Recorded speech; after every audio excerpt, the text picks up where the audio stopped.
Hello all students, आपका science Cosmos में बहुत बहुत स्वागत है। और आज की वीडियो में हम फोटो रेस्पिरेशन साइकिल के बारे में डिस्कस करेंगे। सबसे पहले मैं आपको बता दूं कि एक लाइट डिपेंडेंट प्रोसेस होता है और इस प्रोसेस के दौरान जो RUBP कंपाउंड होता है या एक्सेप्टर होता है कार्बन डाइऑक्साइड का, वो एक्चुअल में ऑक्सीडाइज होकर CO2 को रिलीज़ कर देता है। और जब CO2 रिलीज़ होगा, क्योंकि जो RUBP है उसका फंक्शन क्या होता है कि वो कार्बन डाइऑक्साइड को रिसीव करके उसका फिक्सेशन करता है। लेकिन इस प्रोसेस में फोटो रेस्पिरेशन के दौरान जो RUBP है वो ऑक्सीडाइज हो जाता है और CO2 को रिलीज़ कर देता है from photosynthetic organ of A plant. और जो फोटो रेस्पिरेशन प्रोसेस होता है ये C3 प्लांट्स में देखने को मिलता है। जब C3 प्लांट्स दो कंडीशन से अफेक्ट होता है, जैसे एक हाई टेम्परेचर और जब ऑक्सीजन का कंसनट्रेशन हाई होता है, तो उस दौरान जो RUBP कार्बोक्सिलेज एक एंजाइम होता है वो फंक्शन करता है एज ऑक्सीजनेज। मीन्स आप देख सकते हैं कि यहाँ पर जो ऑक्सीजन है उस ऑक्सीजन को RUBP से बाइंड किया जा रहा है। तो यहाँ पर जो फंक्शन है RUBP कार्बोक्सिलेज एंजाइम यहाँ पर इन्वॉल्व नहीं हो रहा है। यहाँ पर रूबिस्को नहीं है, यहाँ पे रूबियो है, मीन्स राइबोलोज 1,5 बाइफॉस्फेट ऑक्सीजनेज। तो जब ऑक्सीजनेज एंजाइम RUBP को ऑक्सीजन से बाइंड करेगा तो यहाँ दो कंपाउंड बनते हैं, एक तो फॉस्फोग्लाइकोलेट और एक बनता है PGA। ये PGA जो कंपाउंड बना है ये तो स्टार्च और सुक्रोज की फॉर्मेशन के लिए यूटिलाइज किया जाएगा, लेकिन जो फॉस्फोग्लाइकोलेट है इसकी फॉर्मेशन होना कहीं ना कहीं एक वेस्टफुल कंपाउंड को रिप्रेजेंट करती है, क्योंकि इसी कंपाउंड की वजह से CO2 रिलीज होगा। तो इसीलिए ध्यान रखिएगा, पहले फॉस्फोग्लाइकोलेट से इनऑर्गेनिक फॉस्फेट रिलीज होगा, एज ए रिजल्ट एक न्यू कंपाउंड की फॉर्मेशन होगी जिसे हम कहते हैं ग्लाइकोलेट।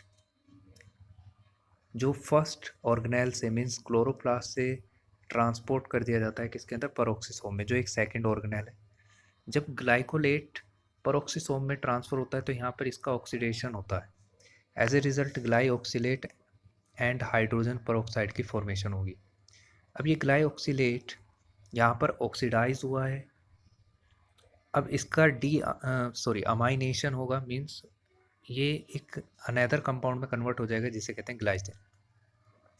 ग्लाइसिन एक अमीनो एसिड है, तो आपको ध्यान रखना है कि पर ऑक्सीसोम में दो स्टेप हुए हैं, एक तो ऑक्सीडेशन जिसमें glycolate glyoxylate and hydrogen peroxide बना है, फिर उसका डीअमाइनेशन हुआ जिससे ग्लाइसिन बना।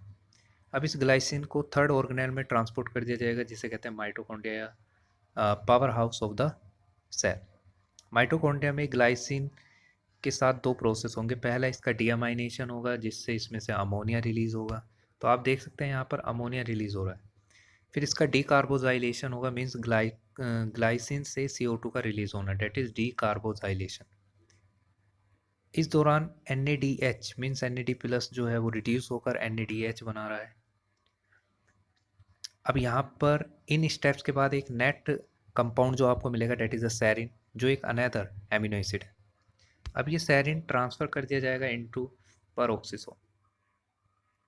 जब सेरिन पेरोक्सिसोम में जाएगा तो वहाँ पर ये हाइड्रोक्सी पायरुवेट में कन्वर्ट हो जाता है in the presence of hydrolysis enzyme.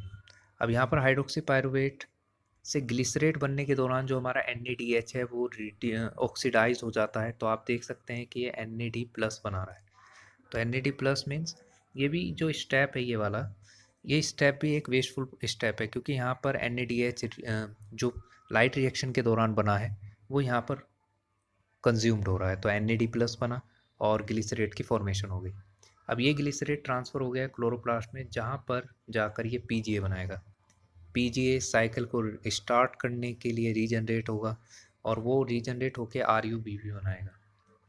तो यहाँ पर RUBP जब हाई टेम्परेचर और ऑक्सीजन का कंसनट्रेशन ज़्यादा होता है तो RUBP CO2 को रिसीव ना करके ऑक्सीजन को रिसीव करता है, और इसीलिए हम इसको वेस्ट प्रोसेस कहते हैं, क्योंकि यहाँ पर RUBP ऑक्सीडाइज हो गया था।